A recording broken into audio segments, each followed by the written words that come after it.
En el norte de Kenia, olvidado en una región que antecede al desierto, se esconde un territorio de contrastes extremos. Es el llamado Distrito de la Frontera Norte, el límite geográfico a partir del cual reinan las leyes de la vida salvaje. Aquí, el hombre es un intruso, y son el agua, el viento y el sol quienes marcan las pautas de la supervivencia.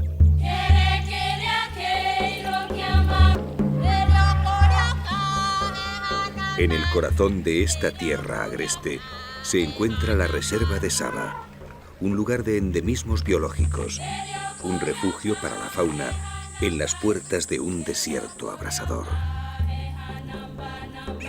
Saba es un lugar de extremos que pone a prueba la vida. Grandes sequías y tremendas inundaciones se suceden, convirtiendo las sabanas en un infierno que genera paraísos.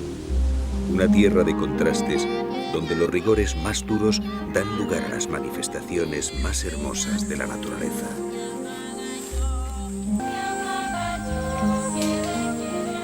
En una tierra donde la vida parece imposible, Saba guarda el tesoro de una biodiversidad exclusiva en una paradoja sin precedentes. Como si la dureza del medio fuera la causante de tanta riqueza. Como si la escasez fuera, en el fondo, la fuerza impulsora para el desarrollo de la vida.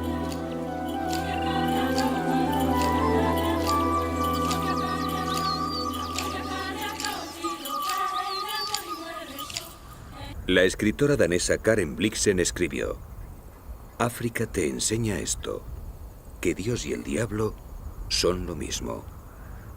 Y en la Kenia que ella amó e inmortalizó en su novela Lejos de África, ningún otro territorio lo demuestra con la dureza y el rigor de Saba. Viento, sol y polvo. Desde hace 3 años no ha caído una gota sobre las tierras resquebrajadas del distrito de la Frontera Norte. Las plantas que han aguantado sobreviviendo del rocío y la humedad que trae el viento se levantan torturadas y raquíticas sobre un suelo calcinado. Es el corazón del reino de los espinos del este de África. Los nativos llaman a esta región Njika, la región salvaje y solitaria. Pero incluso en esta época de sequía prolongada, la vida permanece en Saba. Con el frescor de la noche, los herbívoros aparecen buscando las gotas de rocío y los últimos tallos reblandecidos por la humedad. Pero por 3 veces la estación de las lluvias ha pasado de largo y los recursos vegetales son casi inexistentes.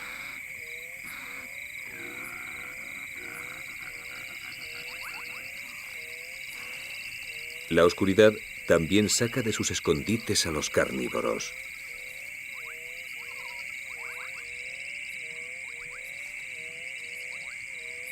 A diario la sequía acaba con algunos extenuados animales y estos moradores de las sombras buscan la sangre y la carne de los cadáveres para sobrevivir.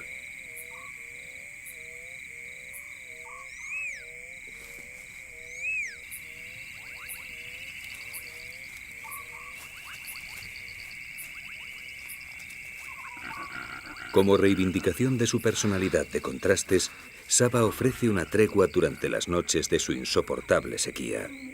El cielo despejado se ilumina por millones de estrellas que se pierden en el infinito, y una belleza serena cubre la sabana torturada, convirtiéndola por un momento en un lugar de ensueño. Un espejismo en el corazón del reino de los espinos.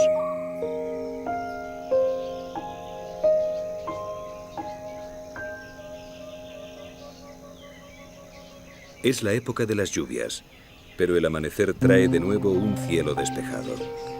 Hoy tampoco llegará el agua. Durante las primeras horas del día, los animales aprovechan el frescor que haya quedado de la noche para realizar su actividad diaria, hasta que el calor les hace imposible cualquier movimiento. Este grupo de elefantes ha encontrado las últimas manchas verdes en las laderas de una colina kárstica, donde la roca caliza ha retenido el agua.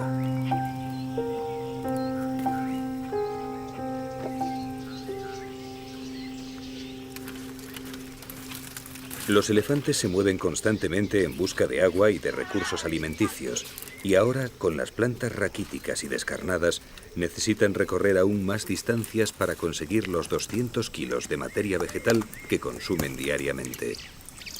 Pero a pesar de sus increíbles requerimientos y la precaria situación de Saba, los enormes paquidermos sobreviven aquí, mientras otros muchos herbívoros han tenido que emigrar o morir.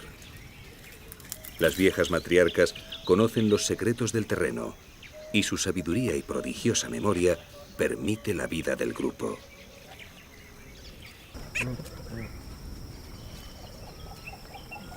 También entre los babuinos, la estructura familiar es la clave que les permite mantenerse en Saba, incluso en las peores épocas de sequía.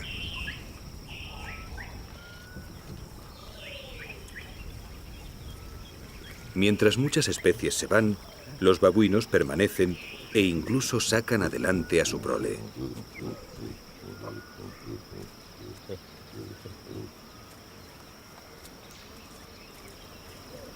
Su dieta es tan amplia que comen prácticamente de todo, y entre las hierbas secas, las piedras calcinadas y las cortezas de los árboles siempre se pueden encontrar bulbos, insectos, pequeños roedores o algún reptil de la sabana.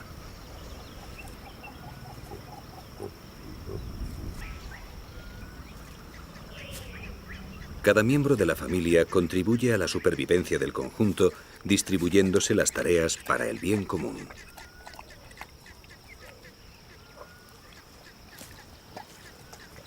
Todos trabajan conjuntamente en la búsqueda de agua y alimento. Todos son conscientes de la delicada situación en la que se mueven. O casi todos.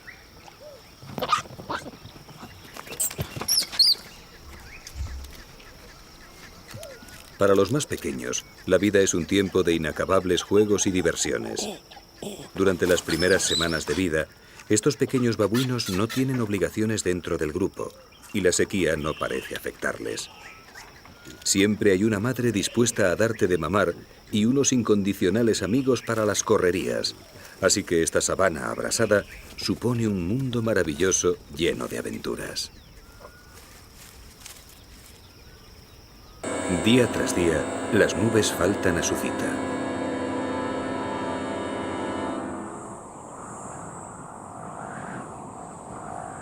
El desierto parece devorar la sabana, y el polvo se levanta en remolinos como emisarios desesperados en busca de unas lluvias que no llegan.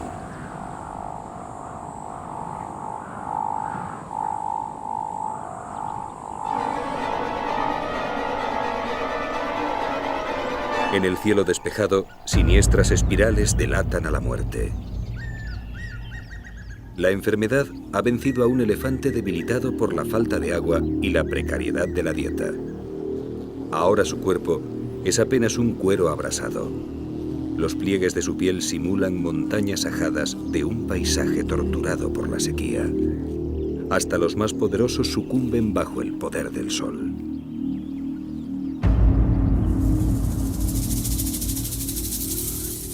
Junto al cadáver, centenares de mariposas se congregan lamiendo la piel y el suelo, impregnados de las sales y los nutrientes de la descomposición del elefante. En Saba todo se aprovecha. La muerte genera vida. El círculo se cierra. Y de nuevo Dios y el diablo se alternan y confunden.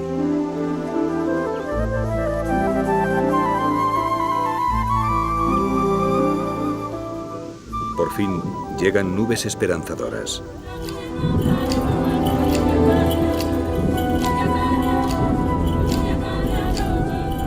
Grandes cúmulos se forman sobre la sabana reseca y con 3 años de retraso descargan por fin la lluvia.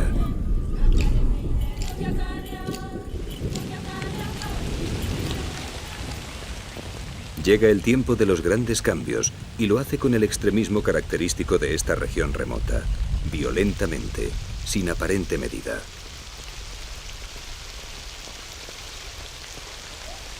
Las lluvias producen un milagro en esta frontera del desierto.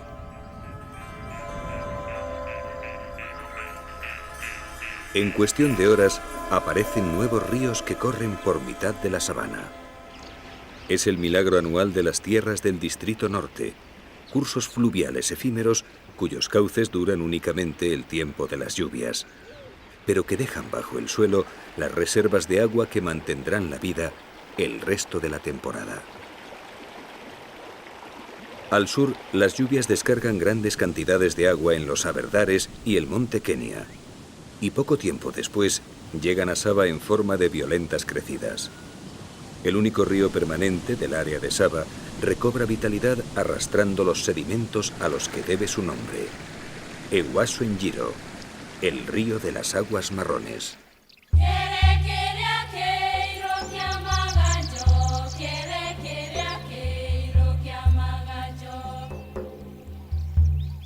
El verdor vuelve a las tierras de Saba. En pocos días se pasa del infierno al paraíso. Como los animales, las plantas que sobreviven a los rigores de esta región son verdaderas especialistas en resistir periodos prolongados de sequía, y en cuanto reciben agua, reverdecen de inmediato, aprovechando al máximo el tiempo de abundancia. Ahora hay agua por todos lados. Impalas y monos tota lamen las hojas tiernas de las hierbas para obtener todo el agua que necesitan. Por unos días podrán evitar el riesgo que supone acercarse a beber en las orillas expuestas y despejadas de un río como el Ewaso Njiro, que además tiene cocodrilos.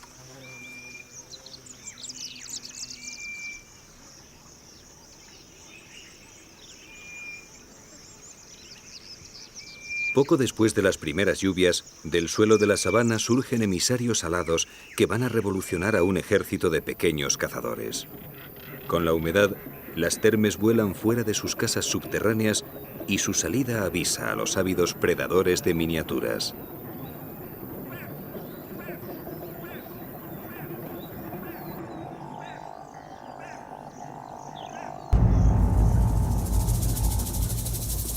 Para muchas aves, es una fuente de proteínas inestimable. Incluso aquellas que se alimentan generalmente de granos, como las tórtolas, aprovechan la facilidad del envite compitiendo con auténticos especialistas como los calaos.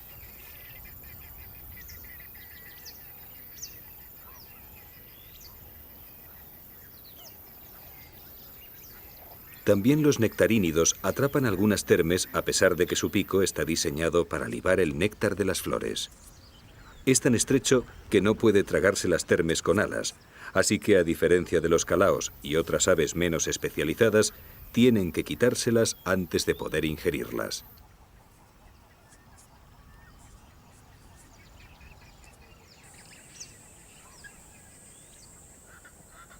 Entre los mamíferos de Saba, la aparición de las termes no pasa desapercibida.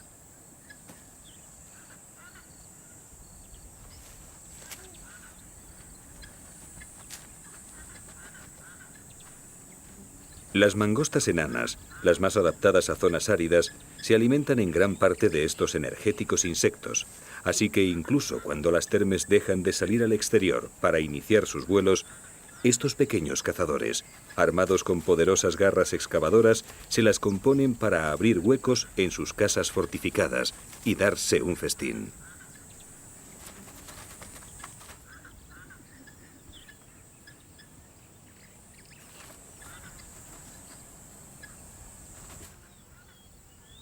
Las lluvias alteran por completo el paisaje de Saba. No solo reverdecen y multiplican las plantas, sino que las llanuras abrasadas, donde solo parecía moverse el viento, se llenan ahora de una fauna que apenas unos días antes aquí parecería imposible.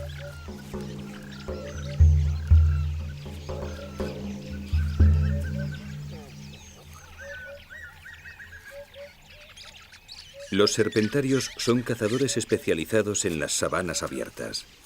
Sus largas patas zancudas pueden confundir a primera vista, porque los serpentarios, a pesar de su aspecto, son rapaces, y eso equivale a decir que son grandes cazadores.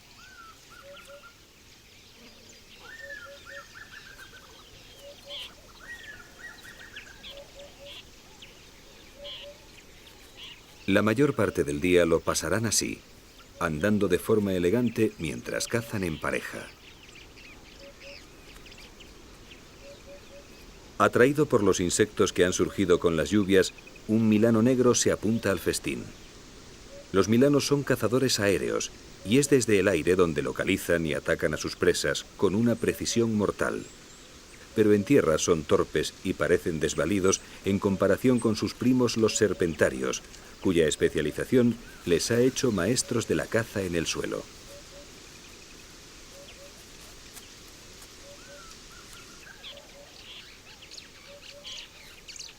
La dieta de los serpentarios va desde pequeños insectos y aves hasta roedores e incluso algún pequeño felino. Y esta pareja de tímidos zorros de orejas de murciélago prefiere no arriesgarse y ponen tierra por medio.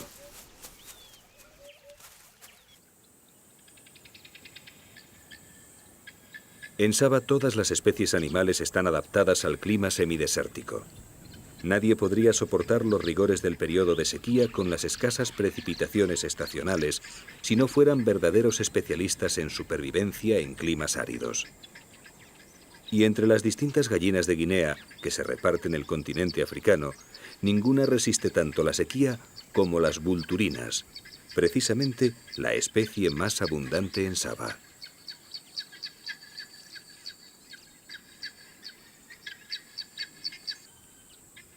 El aparato digestivo de las gallinas de Guinea vulturinas está especialmente adaptado para conservar al máximo el agua obtenida con la ingestión de alimento, de forma que aún en las épocas más secas de la sabana espinosa, las vulturinas pueden sobrevivir con su dieta de raíces, bulbos, insectos y moluscos terrestres sin apenas beber agua.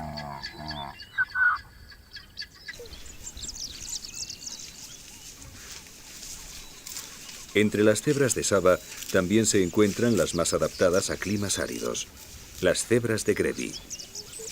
Durante el periodo de bonanza que llega con las lluvias, Saba se llena de herbívoros. La cubierta vegetal sufre el acoso de los animales, pero el equilibrio se conserva gracias a las adaptaciones que cada uno de ellos ha desarrollado para intentar acceder a un estrato de la vegetación en el que tengan los mínimos competidores. Como las cebras de Grevi, algunos buscan los pastos más bajos al nivel del suelo.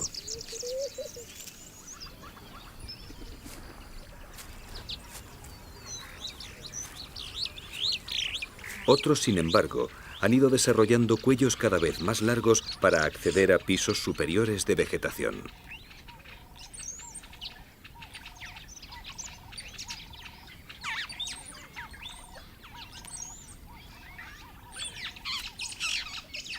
También entre los mamíferos se han alargado los cuellos. Este es el siguiente paso, un gerenuk, una palabra somalí que significa cuello de jirafa.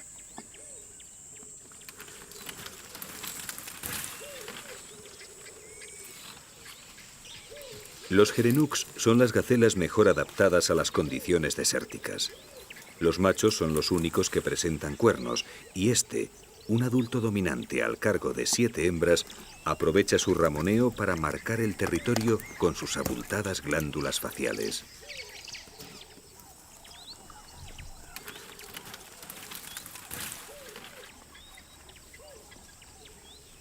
Los gerenuks son las únicas gacelas que pueblan estas zonas subdesérticas en los meses más secos.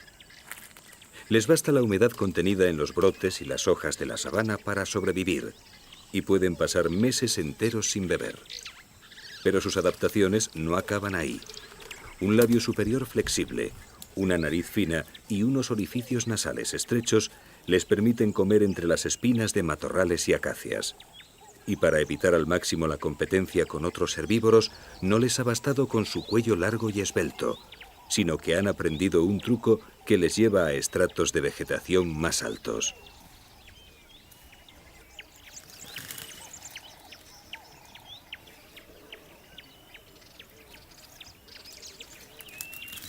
Solo los gerenuks se ponen de pie para acceder a las ramas por encima de los 2 metros de altura.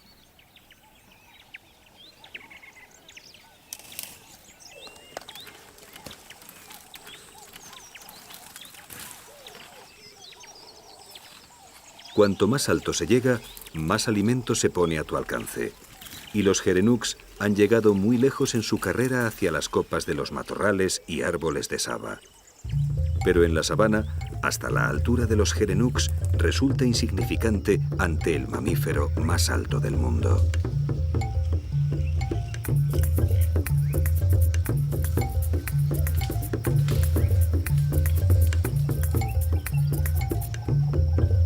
Hasta 5,5 metros dejan sin competidores a las jirafas y ponen a su alcance las copas de las acacias y, por lo tanto, una reserva de alimento indispensable durante la estación seca.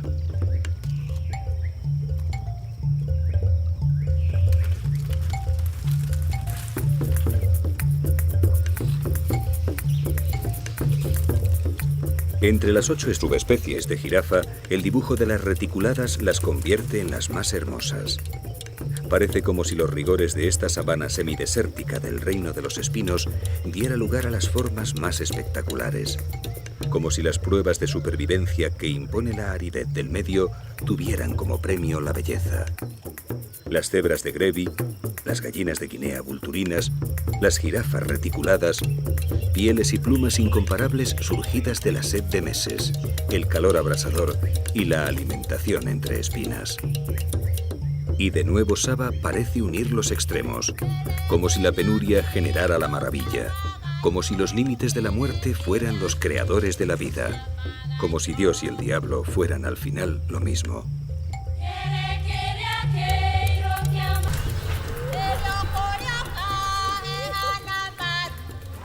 La llegada de las lluvias trae de nuevo a los elefantes.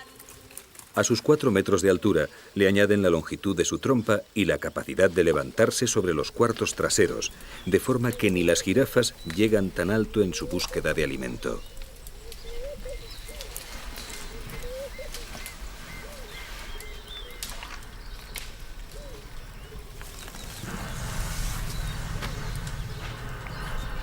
La lluvia ha devuelto la feracidad a la sabana, atrayendo a los herbívoros que se alejaron buscando agua en los meses de sequía.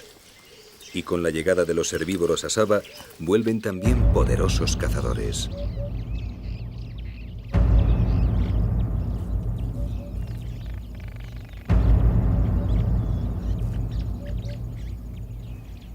Aunque el verdor ha refrescado el ambiente, las horas centrales del día siguen siendo muy calurosas.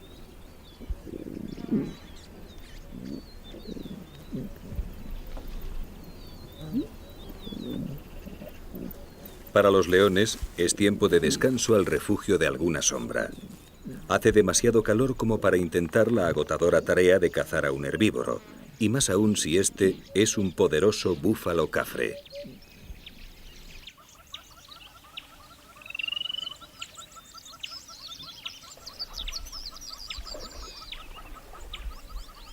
Los herbívoros saben que en las horas del mediodía hay pocas posibilidades de sufrir un ataque y se conforman con mantener a los felinos vigilados a favor del viento.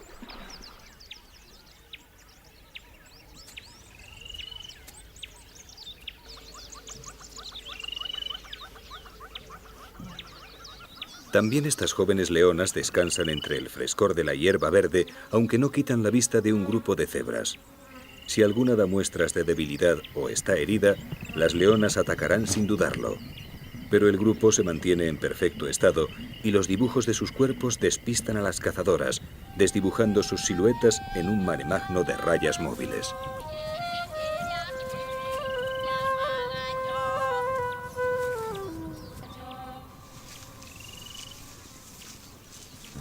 En esta época de abundancia, a las cebras de Grevi se unen las de Burchell, con las que forman manadas mixtas. Estas cebras, más comunes en el resto de África, tienen rayas más gruesas y separadas que las de Grevi, y durante la estación seca, cuando solo los más adaptados a la sequía sobreviven en Saba, dejan estas tierras y se dirigen hacia los montes Aberdares, donde hay pastos verdes todo el año.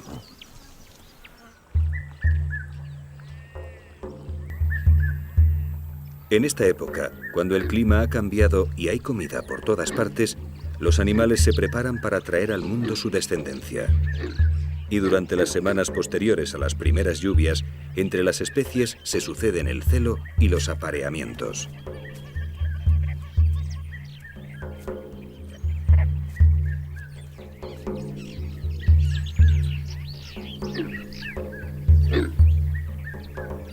Entre las abutardas de Cory, los machos fijan sus territorios y comienzan un extraño cortejo consistente en inflar unos sacos aéreos que tienen en el cuello mientras emiten un sonido gutural retumbante.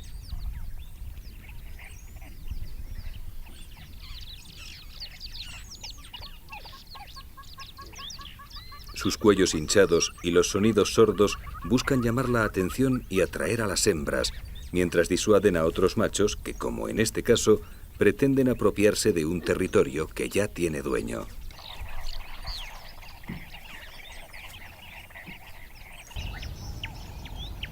Entre los antílopes, solo los machos dominantes podrán aparearse con las hembras, y para optar a este puesto hay que vencer a los demás en combates singulares, por lo que los aspirantes se unen en grupos de machos y practican de forma permanente.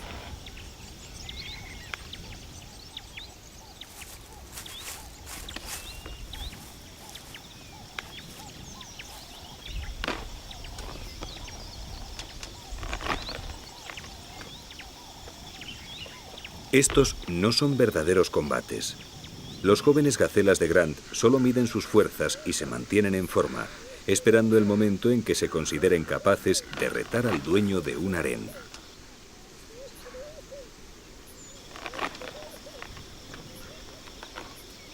Entre los machos de impala sucede lo mismo.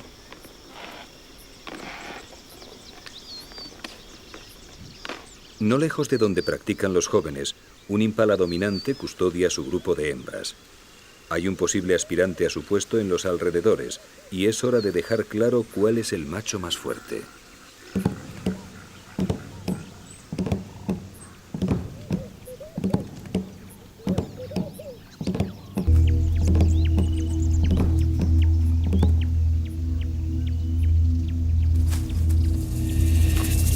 Ante la atenta mirada de las hembras, los machos se enfrentan. Pero el encuentro no llega a mayores. Bastan los primeros escarceos para que el aspirante comprenda que aún no ha llegado su momento, y antes de que el combate llegue a endurecerse, se retira ileso.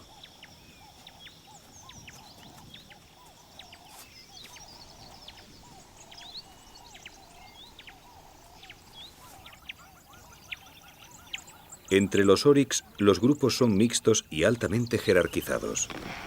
Los cuernos y la fuerza de estos antílopes hacen de sus combates ejercicios muy arriesgados en los que podrían causarse terribles heridas e incluso la muerte.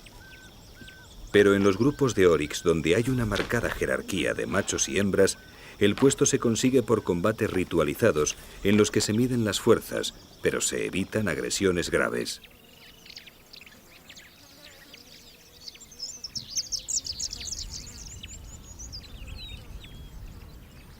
En las manadas, la jerarquía marca los apareamientos.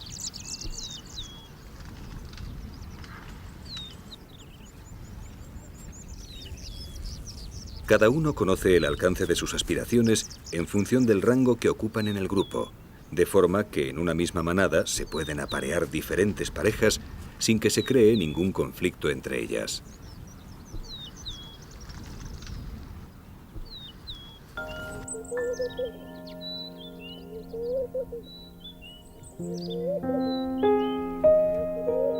También para los serpentarios ha llegado el momento de aparearse.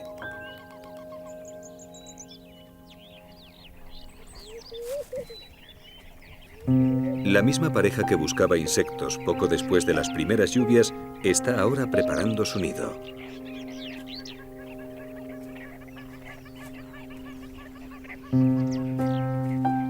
Aunque ambos animales se ocupan de la tarea, es el macho el que se encarga principalmente de coger las ramas, mientras la hembra las va colocando en la copa plana de una acacia, dando forma al enorme nido circular característico de esta especie.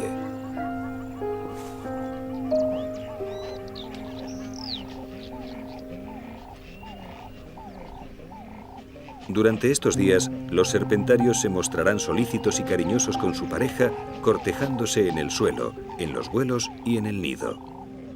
Y poco después, de una forma que aún no han podido descubrir los ornitólogos, se aparearán antes de poner su escasa pero valiosa puesta de no más de 3 huevos.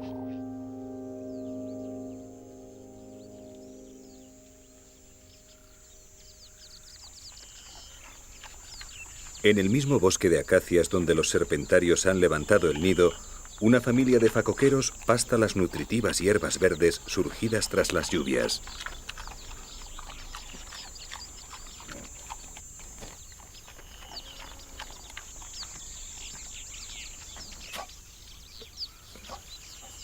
Los pequeños jabatos han venido al mundo pocos días antes, pero ya son todos expertos moradores de las sabanas.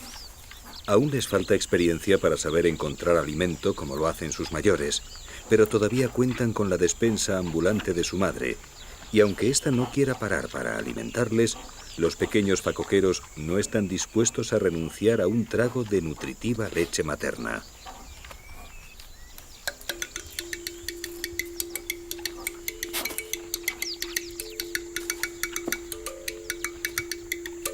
Su única misión durante estas primeras semanas será ejercitarse para adquirir la rapidez y la fuerza que les permitan huir de los cazadores. Y a esto se dedican en cuerpo y alma.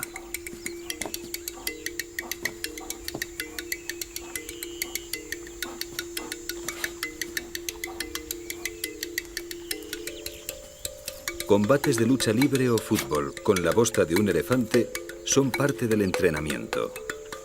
Todo vale si sirve para hacerles más rápidos y más fuertes, porque la sabana no tardará en ponerles a prueba.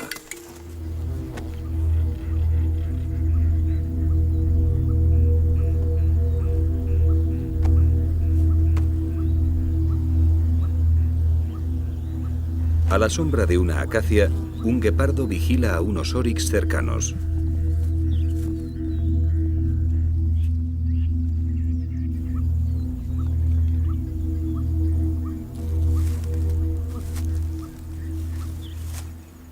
Los oryx son presas demasiado fuertes para él, pero en época de cría siempre puede encontrarse algún ternero de pocos días, y es a uno de ellos al que el guepardo está vigilando.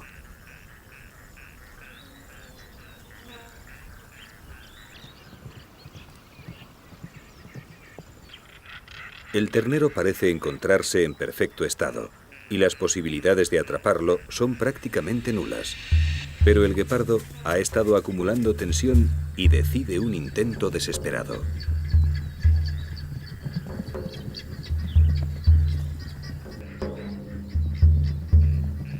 Los oryx se alejan sin demasiada prisa, con la confianza de su superioridad, pero sin exponer a sus crías a un riesgo innecesario.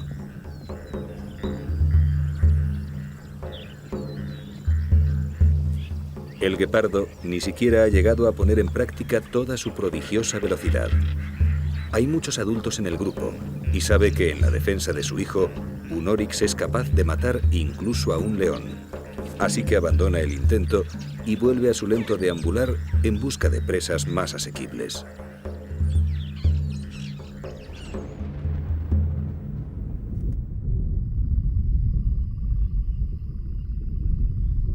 Durante las lluvias cortas, entre diciembre y febrero, las tormentas son frecuentes al atardecer.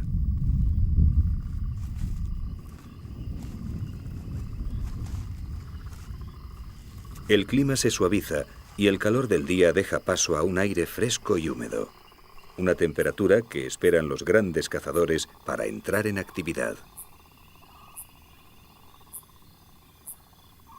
El ocaso y la noche de Saba son de una belleza extraordinaria. Pero fiel a sus contrastes, son también las horas en que la muerte ronda la oscuridad.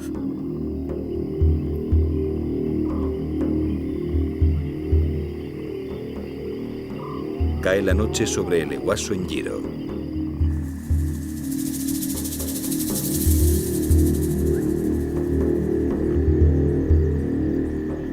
En las orillas oscuras, sombras alargadas salen del agua buscando el calor de la arena calentada durante las horas del día.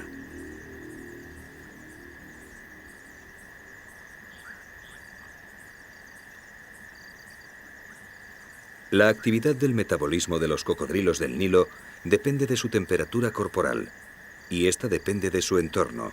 Así que con la caída del sol, las exiguas playas del Ehuaso se llenan de estos dragones.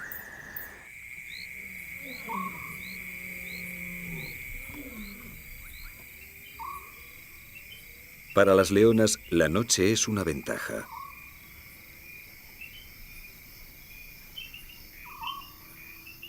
Los ojos de los leones pueden ver en la oscuridad. Amparadas en el mundo de las sombras, una madre y sus hijas del año anterior acechan a los herbívoros guiadas por los sonidos que llegan de la espesura.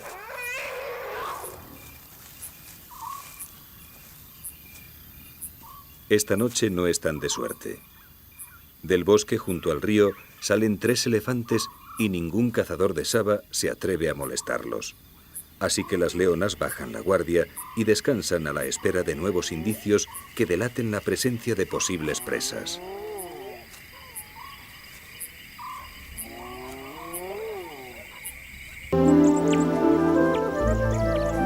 Las lluvias han dado su fruto. A mediados de enero, Saba se encuentra en su momento álgido. Hay vegetación abundante, agua por todos lados y centenares de animales que recorren la sabana aprovechando la abundancia.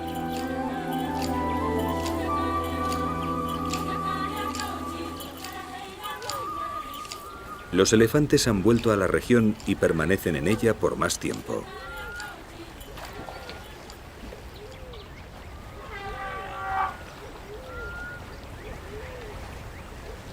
Distintos grupos matriarcales emparentados entre sí se unen junto al Ehuaso en Njiro para disfrutar del final de la abstinencia.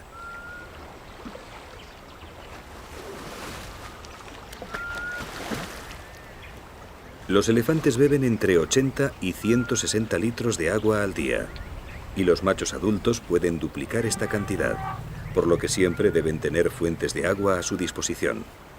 Las orillas del Ehuaso en Njiro, que ahora baja caudaloso y estable, congrega a diario a grandes manadas de paquidermos. Los adultos pueden beber y bañarse, y los más pequeños disfrutan de baños de barro protegidos por un bosque de patas colosales.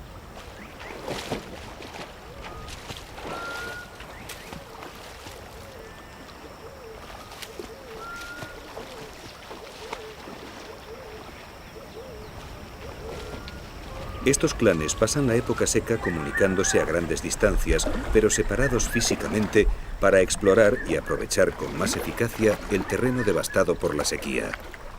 Pero ahora Saba es testigo de su unión y se puede asistir al espectáculo, antes frecuente en el este de África, de manadas de más de 200 ejemplares.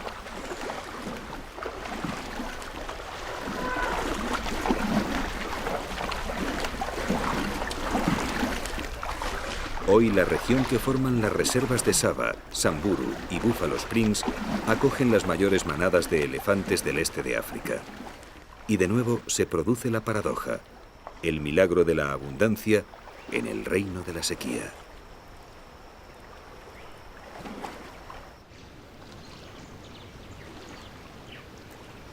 La orilla del río es el lugar de reunión de la mayoría de las especies de Saba.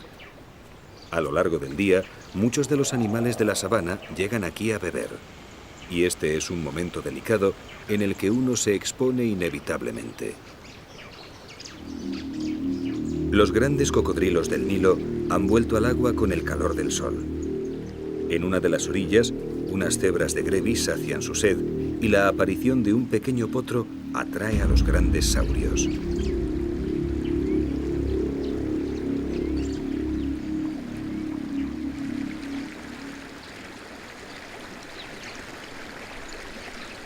Los cocodrilos son silenciosos en la corriente del Ehuaso y al sumergirse se hacen invisibles.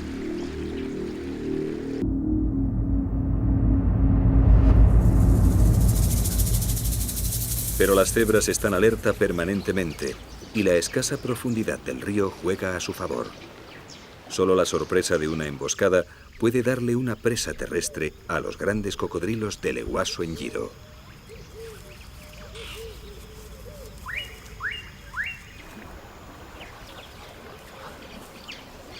También los babuinos, que han aguantado en la región todo el año, medran por las orillas a la sombra del bosque que escolta al río.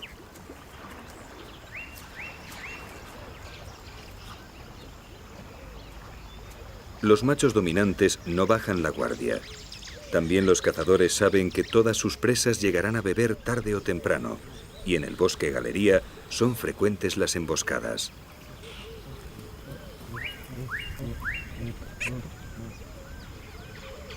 El riesgo merece la pena. Pocos carnívoros se atreverían a meterse con una familia de babuinos, y las palmeras candelabro que crecen en las orillas del Eguaso están ahora cargadas de frutos.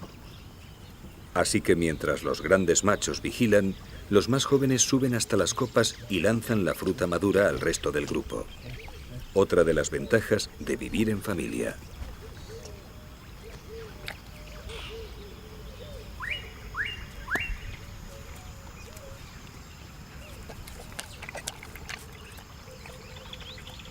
Entre las sombras del mismo bosque, a escasa distancia de los babuinos, dos dik-diks de Kirk vigilan nerviosos mientras comen.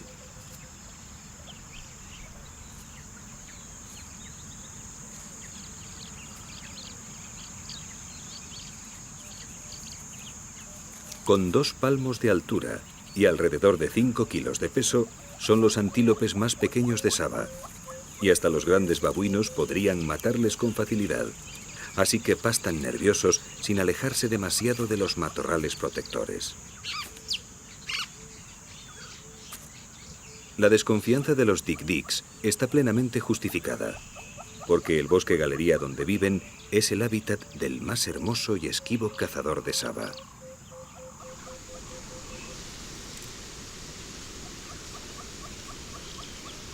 Los leopardos permanecen la mayor parte del día ocultos en las copas de las acacias, donde su piel moteada les hace invisibles.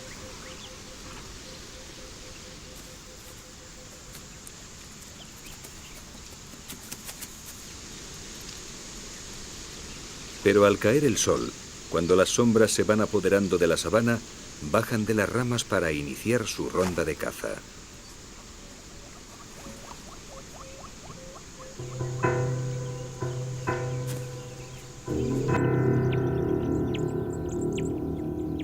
Llega la hora de los cazadores.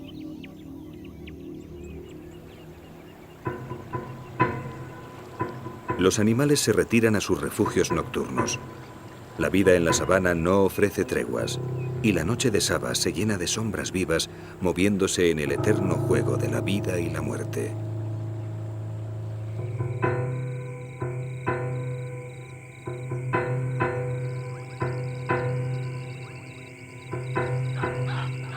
Junto al río, bajo el tronco de una acacia caída, el leopardo escruta la noche en busca de presas.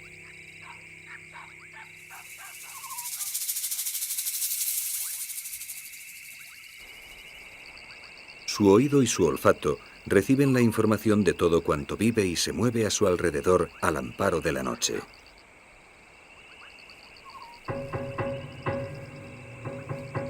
Otro leopardo surge de las sombras y la pareja continúa su ronda silenciosa.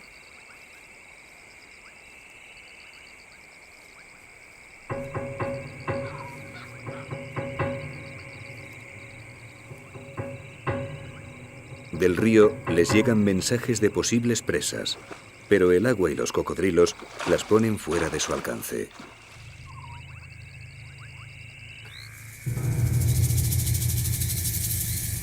Entonces, el macho detecta un movimiento furtivo en un árbol junto al Eguaso en Giro y empieza la cacería.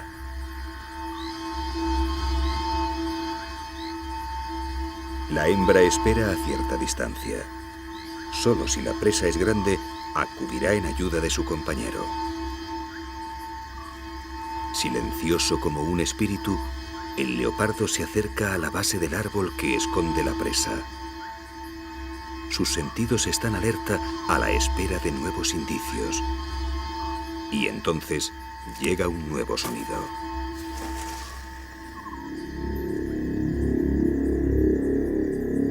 El leopardo sabe que hay algo vivo en el árbol y sabe que no tiene salida. Bajo las ramas, Hay un río lleno de amenazas y para llegar a tierra, la presa tiene que descubrirse. Ahora solo es cuestión de tiempo y bajo la atenta vigilancia de su compañera, el cazador se prepara para el ataque.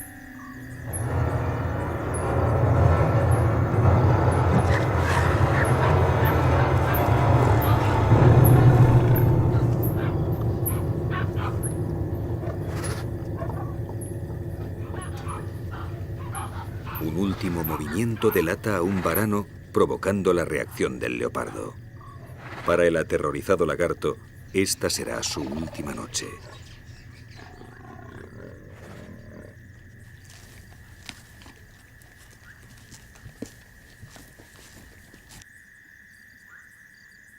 Bajo el árbol, la hembra espera decepcionada.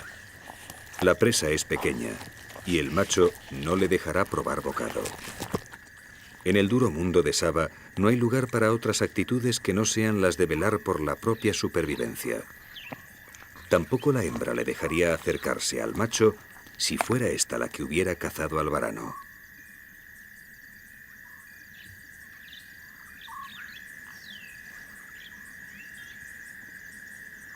Acabada la comida, el macho baja del árbol y se une a su pareja.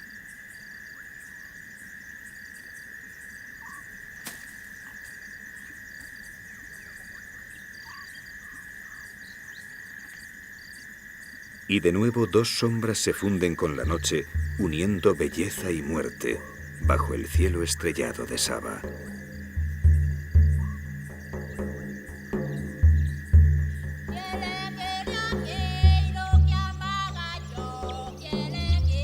Saba es una tierra fascinante más allá de la influencia de los hombres. Un mundo donde los contrastes marcan las pautas de la vida, donde la belleza surge de las privaciones y la supervivencia obliga a constantes pruebas.